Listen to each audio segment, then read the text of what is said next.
7 फरवरी 1980 Antarctica का सीना चीरता हुआ एक रूसी रिसर्च वेसल वोस्टॉक स्पिरिट आगे बढ़ रहा था। चलो एक आखिरी कोशिश करते हैं, और उसने जोर से इंजन स्टार्ट कर दिया। कमजोर हो चुके जहाज पर इस जोर जबरदस्ती ने आग लगा दी। इंजन में लगी आग तेजी से फैली और इससे पहले कि कोई कुछ समझ पाता, एक जोरदार धमाका हुआ। कहानी है रूस के उन 11 वैज्ञानिकों की जो अंटार्कटिका के सबसे खतरनाक बर्फीले समुद्र में फंस गए। ये लोग गए तो थे एक रिसर्च के लिए, लेकिन बीच समुद्र में इनका जहाज फंस गया। इस प्रकार उनका मिशन जिंदगी और मौत की लड़ाई के बीच बदल गया।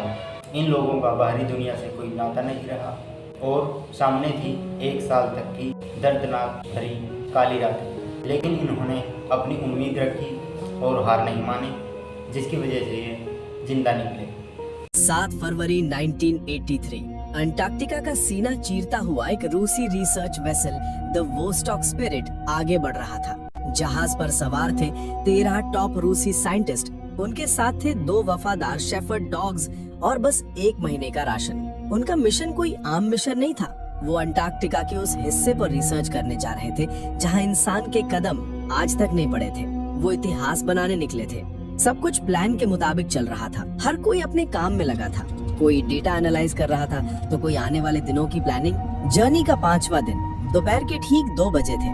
बाहर का मौसम शांत था और ज्यादातर टीम मेंबर्स अपने केबिन में आराम कर रहे थे। कैप्टन आन्या घंटों से ब्रिज पर थी। उनकी आंखें भी भारी हो रही थी।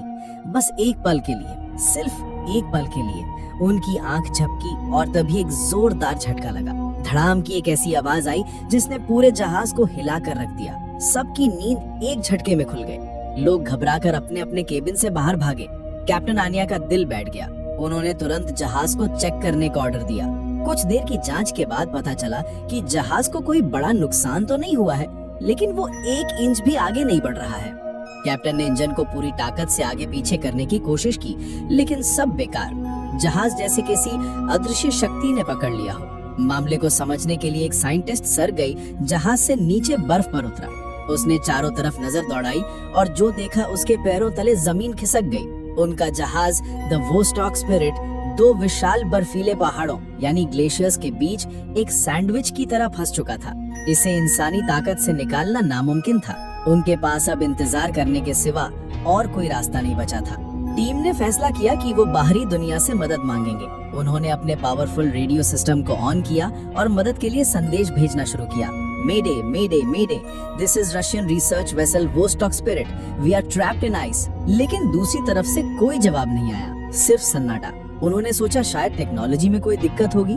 उस जमाने की टेक्नोलॉजी इतनी एडवांस भी नहीं थी, लेकिन उन्हें क्या पता था कि असली खतरा टेक्नोलॉजी का नहीं बल्कि मौसम का था, जो उनकी तरफ तेजी से बढ़ रहा था। देखते ही देखते आसमान का रंग बदल गया। सूरज कहीं गायब हो गया और चारों तरफ अंधेरा छाने लगा। 300 किलोमीटर प्रति घंटे की रफ्तार से बर्फीली हवाएं चलने लगी। वो एक भयानक बर्फीले तूफान के बीच फंस चुके थे। अगले 3 दिनों तक वो जहाज के अंदर कैद रहे। बाहर मौत का तांडव चल रहा था और अंदर जिंदगी की जंग। जहाज की दीवारें कांप रही थीं। ऐसा लग रहा था जैसे तूफान उसे चबा जाएगा। हर पल मौत का डर था, हर पल ये सोचना कि अगला पल होगा भी या नहीं। वो 3 दिन 3 सदियों जैसे बीते। फिर जब तूफान थमा और वो बाहर निकले तो उन्होंने एक ऐसा नजारा देखा जो खूबसूरत भी था और डरावना भी। जहाँ तक नजर जा रही थी सिर्फ सफेद बर्फ की चादर बिछी थी और कुछ नहीं। सब कुछ शांत था, एकदम कब्रिस्तान जैसी शांति। उन्होंने फिर से रेडियो पर मदद मांगने की कोशिश की, लेकिन नतीजा वही रहा, खामोशी।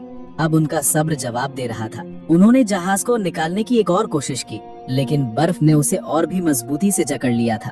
तूफान ने जहाज की हालत खराब कर दी थी और अब उसमें रहना सुरक्षित नहीं था। सब ने मिलकर फैसला किया कि जब तक मदद नहीं आती वो बर्फ पर ही टेंट लगाकर रहेंगे। दिन बीतने लगे। 10 दिन गुजर गए, लेकिन ना कोई मदद आई और ना ही रेडियो पर कोई जवाब। अब ये साफ हो चुका था कि वो इस सफेद जहन्नुम में अकेले हैं। उन्होंने फैसला किया कि जहाज में जो भी जरूरी सामान है उसे निकालकर टेंट में शिफ्ट कर दिया जाए। रोज की तरह सामान निकालने का काम चल रहा था। 15वां दिन एक ऐसी दुर्घटना हुई जिसने उनकी बची खुची उम्मीद को भी तोड़ दिया। एक साइंटिस्ट इंजन केबिन में ये देखने गया था कि क्या कुछ किया जा सकता है। तभी एक दूसरे साइंटिस्ट ने सोचा कि चलो एक आखिरी कोशिश करते हैं, और उसने जोर से इंजन स्टार्ट कर दिया। कमजोर हो चुके जहाज पर इस जोर जबरदस्ती ने आग लगा दी। इंजन में लगी आग तेजी से फैली और इससे पहले कि कोई कुछ समझ पाता, एक जोरदार धमाका हुआ। जहाज का एक बड़ा हिस्सा टूटकर अंदर गिरा और द वोस्टॉक स्पिरिट 2 टुकड़ों में बंटकर बर्फीले पानी में समाने लगा। 12 लोग जैसे तैसे अपनी जान बचाकर बर्फ पर कूदे, लेकिन एक साथी व्लादिमीर उस आग और बर्फीले पानी में हमेशा के लिए खो गया। अब उनके सामने 2 रास्ते थे, या तो यहीं रहकर किसी चमत्कार का इंतजार करें या फिर 200 किलोमीटर दूर मौजूद रिसर्च सेंटर तक पैदल जाने की कोशिश करें, जो एक तरह से आत्महत्या ही थी। टीम 2 गुटों में बंट गई। बुजुर्ग वैज्ञानिक डेमेट्री का मानना था कि यहीं रुकना समझदारी है। उनका कहना था कि ये यात्रा मौत को दावत देने के जैसी है। लेकिन युवा भूविज्ञानी सर्गेई का खून गर्म था। उसने जोर देकर कहा कि हमें चलना होगा, यहाँ रुकने का मतलब है तिल तिल कर मरना। कैप्टन आन्या ने सबकी सुनी। उन्होंने कहा कि हमने रेडियो पर मैसेज भेजा था, हो सकता है किसी टेक्निकल फॉल्ट की वजह से वो देर से पहुंचे। जब उन्हें मैसेज मिलेगा तो वो हमें बचाने जरूर आएंगे। टीम ने फैसला किया कि वो कुछ दिन और इंतजार करेंगे। उनके पास 12 लोगों के लिए सिर्फ 10 से 15 दिन का खाना बचा था। वो एक छोटे से टेंट में एक दूसरे से सटे बैठे थे। बाहर बर्फ का रेगिस्तान था, अंदर डर और नाउमीदी का सन्नाटा। हर गुजरता पल उनकी जीने की उम्मीद को कम कर रहा था। 5 दिन और बीत गए, दिन 20, लेकिन मदद के लिए कोई नहीं आया। अब ये मदद की उम्मीद पूरी तरह टूट चुकी थी। खाना लगभग खत्म होने की कगार पर था। अब फैसला लेने का वक्त आ गया था। इंतजार करके धीरे धीरे मरने से लड़ते लड़ते मरना कहीं ज्यादा सम्मान की बात है। कैप्टन आन्या के इन शब्दों ने आखिरी फैसला सुना दिया। उन्होंने 200 किलोमीटर की उस नामुमकिन यात्रा पर निकलने का फैसला कर लिया। जो भी थोड़ा बहुत सामान बचा था, सब ने अपनी पीठ पर लाद दिया। बाकी का वजन उन 2 शेफर्ड डॉग्स वोल्क और मीशा पर डाल दिया गया। उन्होंने बर्फ पर फिसलने वाली हाथ की बनी स्लेज खींची और अपनी यात्रा शुरू कर दी। शुरुआत बेहद मुश्किल थी। दिन भर में वो मुश्किल से 5-6 किलोमीटर ही चल पाते थे। 21वें दिन उनका लाया हुआ सारा खाना खत्म हो गया। अब उन्हें जिंदा रहने के लिए शिकार करना था। लेकिन जैसे ही उन्होंने यात्रा की तैयारी की, एक और भयानक बर्फीला तूफान आ धमका। 2 दिनों तक वो एक बर्फीली गुफा में छिपे रहे। इस तूफान ने उनका हौसला तोड़कर रख दिया। तूफान के बाद उन्होंने पाया कि उनका एक कंपास भी टूट गया है।